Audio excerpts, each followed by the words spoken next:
ध्येय टीवी के daily MCQ कार्यक्रम में आप सबका स्वागत है। शुरू करते हैं आज का पहला सवाल।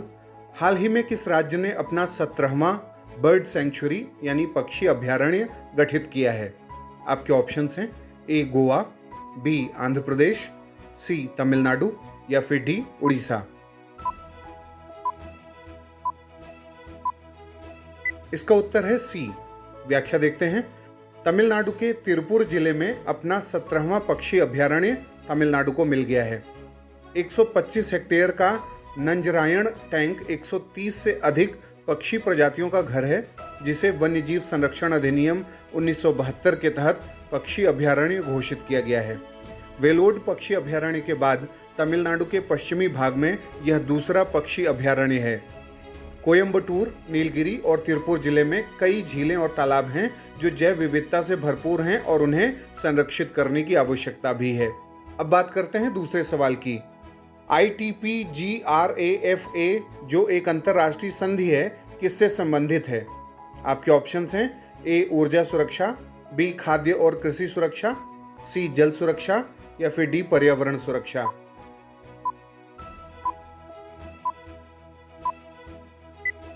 इसका उत्तर है बी। व्याख्या देखते हैं। भारत 19 से 24 सितंबर 2022 तक नई दिल्ली में ITPGRAFA के शासी निकाय के 9वें सत्र की मेजबानी करेगा, जिसमें कई देश के प्रख्यात वैज्ञानिक और रिसोर्स पर्सन भाग लेंगे। ITPGRAFA संयुक्त राष्ट्र के खाद्य और कृषि संगठन यानी FAO के 31वें सत्र के दौरान नवंबर 2001 में रोम में अपनाया गया था, यानी अडॉप्ट किया गया था, और यह एक कानूनी रूप से बाध्यकारी व्यापक समझौता है, यानी लीगली बाइंडिंग एग्रीमेंट है, जो 29 जून 2004 को लागू हुआ था और वर्तमान में भारत सहित इसके 149 अनुबंधित पक्ष हैं, यानी पार्टीज हैं। यह संधि खाद्य और पोषण सुरक्षा के साथ साथ जलवायु अनुकूल कृषि प्राप्त करने के लिए समाधान प्रदान करती है। इस संधि के लिए विभिन्न देश आपस में एक दूसरे पर निर्भर हैं और इसके परिणाम स्वरूप पहुंच और लाभ साझा करने की सुविधा के लिए एक वैश्विक व्यवस्था आवश्यक है। अब बात करते हैं तीसरे सवाल की। रिजर्व बैंक ऑफ इंडिया ने हाल ही में किसके लिए व्हाइट लिस्ट तैयार करने का निर्णय लिया है? आपके ऑप्शंस हैं ए शेल कंपनी, बी अवैध लोन ऐप, सी NBFC या फिर डी मनी लॉन्ड्रिंग करने वाले।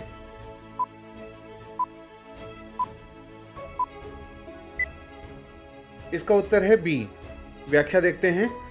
अवैध लोन ऐप के खिलाफ कार्यवाही करना संगठित आर्थिक अपराधों से निपटने के लिहाज से महत्वपूर्ण है और अवैध लोन ऐप न केवल उपभोक्ताओं के अधिकारों का उल्लंघन करता है, बल्कि देश में अपराधियों के एक समानांतर अर्थव्यवस्था यानी पैरेलल इकोनॉमी को स्थापित करने में मददगार भी साबित होता है।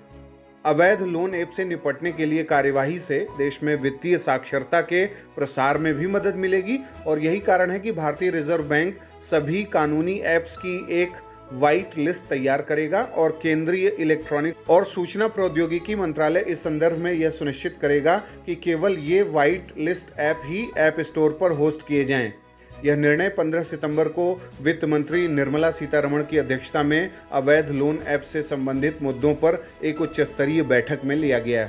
भारतीय वित्त मंत्री ने अवैध ऋण ऐप के बढ़ते मामलों पर चिंता व्यक्त की, जो ज़्यादातर समाज के कमजोर वर्गों को ऋण की पेशकश करते हैं, उच्च ब्याज दरों की पेशकश करते हैं और फिर राशि की वसूली के लिए डराने धमकाने वाले हथकंडे भी अपनाते हैं। और इसी बात को ध्यान में रखकर रिजर्व बैंक ऑफ इंडिया को सभी कानूनी ऐप्स की एक व्हाइट लिस्ट तैयार करने की जिम्मेदारी दी गई है। अब बात करते हैं चौथे सवाल की। मुंबई आतंकी हमलों के मुख्य साजिशकर्ता साजिद मीर को वैश्विक आतंकवादी का दर्जा दिलाने का UN में प्रस्ताव हाल ही में किस देश ने किया है? आपके ऑप्शंस हैं A Bharat, B Japan, C France या फिर डी अमेरिका।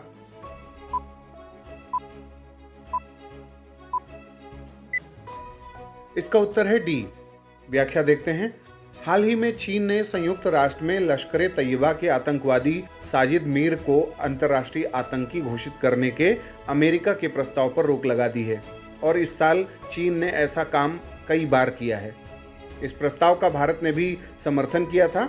मीर भारत के सबसे ज़्यादा वांछित आतंकवादियों में से एक है और 2008 मुंबई हमले का मुख्य साजिशकर्ता भी है।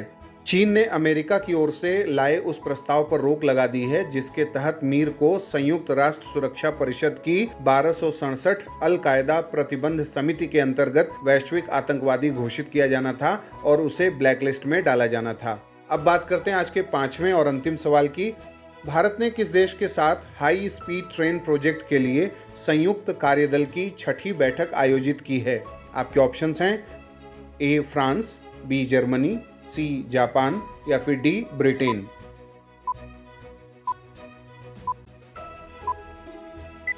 इसका उत्तर है सी। व्याख्या देखते हैं। Mumbai Ahmedabad high speed project के लिए गठित संयुक्त कार्यदल की 6ठी बैठक हाल ही में आयोजित की गई। रेलवे बोर्ड के सीआरबी एवं सीईओ वीके त्रिपाठी और जापान के राजदूत सतोशी सुजुकी ने इस बैठक की सह-अध्यक्षता की। बैठक के दौरान इस परियोजना की प्रगति की समीक्षा करने के साथ साथ परियोजना से संबंधित विभिन्न मुद्दों पर लिए गए निर्णयों का अनुमोदन भी किया गया। इसके अलावा कार्यदल ने हाई स्पीड प्रोजेक्ट से संबंधित सहयोग के विभिन्न क्षेत्रों के बारे में आगे की राह पर भी चर्चा की है। तो ये था आज का हमारा डेली एमसीक्यू कार्यक्रम। आपके आज 5 में से कितने सवाल सही हुए, कितने गलत, आप हमें बताएं कमेंट बॉक्स में। अगले कार्यक्रम के साथ जल्दी हाजिर होंगे। इजाज़त दीजिए। नमस्कार।